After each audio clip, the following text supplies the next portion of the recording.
Hi there. I'm Bill Johnson, and this is the Cedar Springs United Methodist Church Wednesday Wink at Worship. It's a snapshot of what is ahead for this coming Sunday, May 10.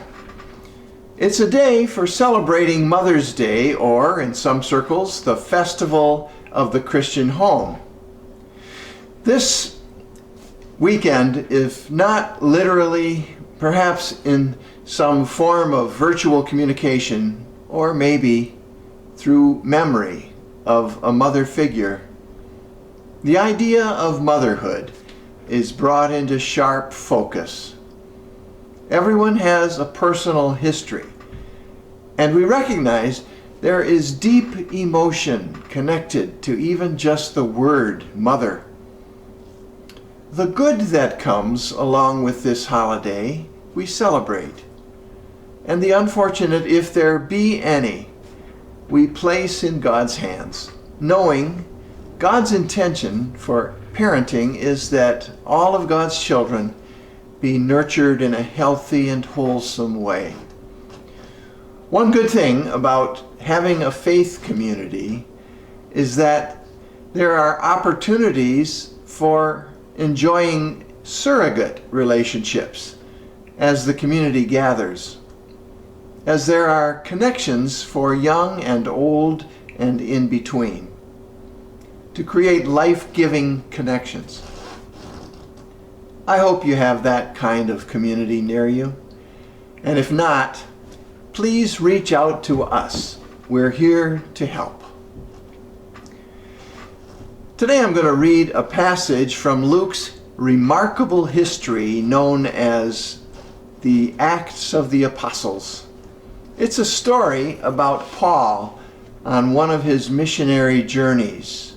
It took him to Athens, Greece.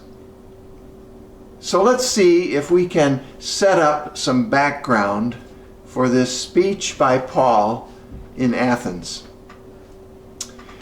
He has been in the cities of Thessalonica and Berea, where, to put it mildly, his preaching was not well received.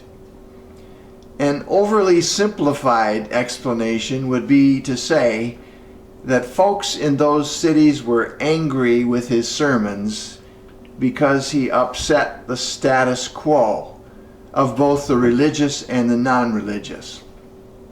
Well, apparently, people just don't like change. There's something new. So Paul ran into conflict, and then he ran to Athens for safety. His plan was to lay low and wait for his friends Silas and Timothy to join him there, and then discuss their next moves. Only one thing wrong with that plan. It just wasn't Paul to lay low. And that's where this story begins.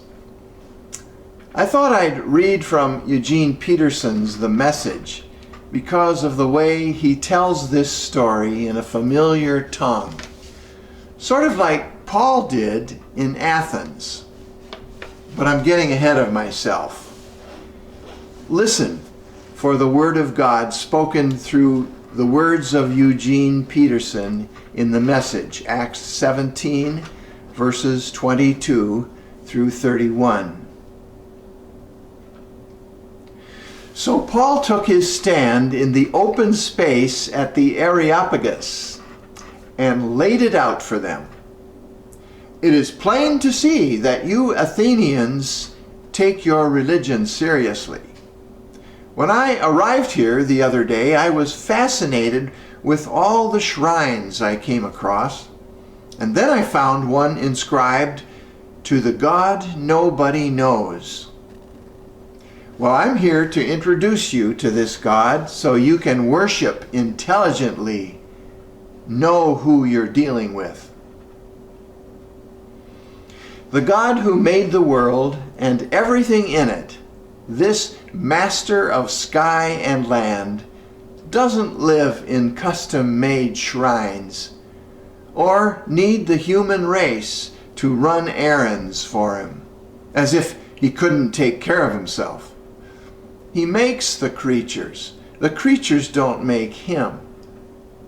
Starting from scratch, God made the entire human race and made the earth hospitable with plenty of time and space for living so we could seek after God and not just grope around in the dark, but actually find him. He doesn't play hide and seek with us. He's not remote. He's near. We live and move in him. Can't get away from him. One of your poets said it well. We're the God created. Well, if we are the God created, it doesn't make a lot of sense to think we would hire a sculptor to chisel a God out of stone for us, does it? God overlooks this as long as we don't know any better. But that time is past. The unknown is now known, and he's calling for a radical life change. He has set a day when the entire human race will be judged and everything set right. He has already appointed the judge, confirming him before everyone by raising him from the dead.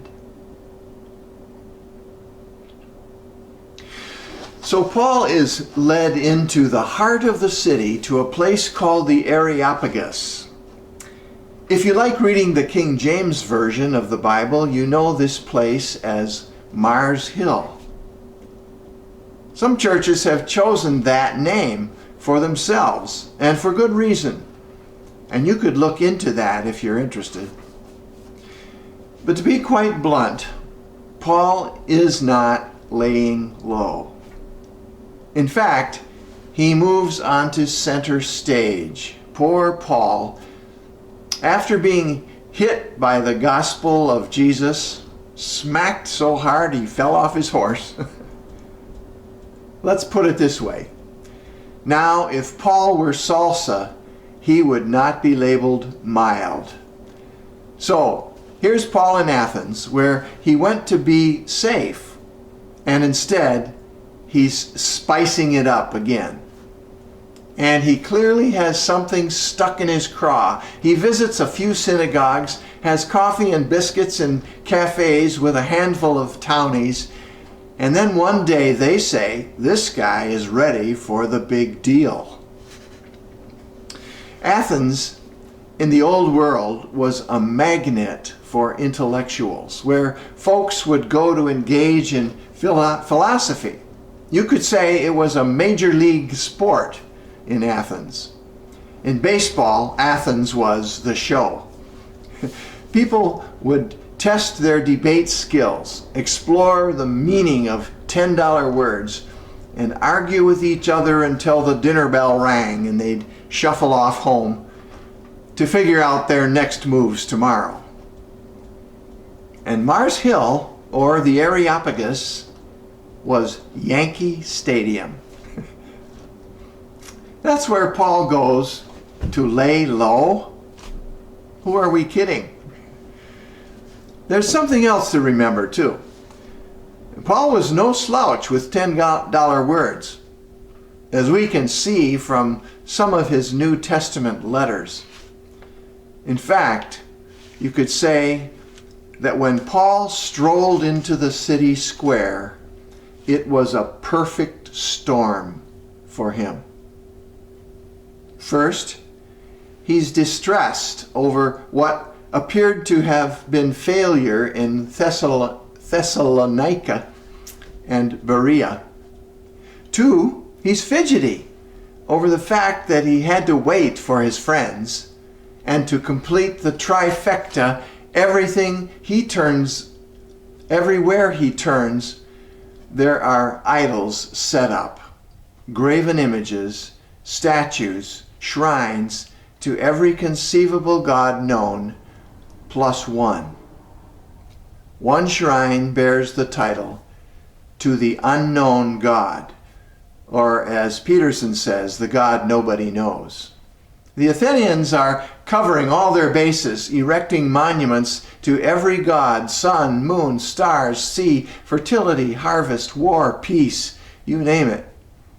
So when Paul addresses the sophisticated eggheads of Athens, falling somewhere between the categories of a guest lecturer or a defendant on trial, he begins, I see you are very religious. Before we assume he's being sarcastic, stop and look at this. Paul has walked into the cultural big leagues of philosophy with a countercultural gospel that has already gotten him in trouble in debate. And what he does here is genius. He enters the debate as one of them. He quotes a local poet, and then he draws in the curious. It's nothing short of artistic. Instead of letting his angst get control and browbeating them for their idolatry, Paul sweetens the pot by speaking their language. I see you are extremely religious. And he means exactly what he says. And then the slam dunk. I see you have a shrine to the unknown God, the God nobody knows. As luck would have it, I just happen to know the name of that one. And then he launches into maybe the most dramatic speech of his missionary career. Peter has his Pentecost sermon, and Paul has Athens. Well, there are lots of twists and turns in this episode as the season of Easter begins to wrap up in a couple of weeks. The turn that I hope to take this coming Sunday is one that takes us to the idea of bridge building and how Paul's ancient Athens speech could be a launching pad for 21st century church. I hope you'll join us Sunday at Cedar Springs United Methodist Church virtually. I'm Bill Johnson, and this is Wink at Worship. So be safe, keep your distance, wear a mask in public. We have a ways to go before this sucker is over. And most importantly, reach out to someone. Be a bridge builder this week.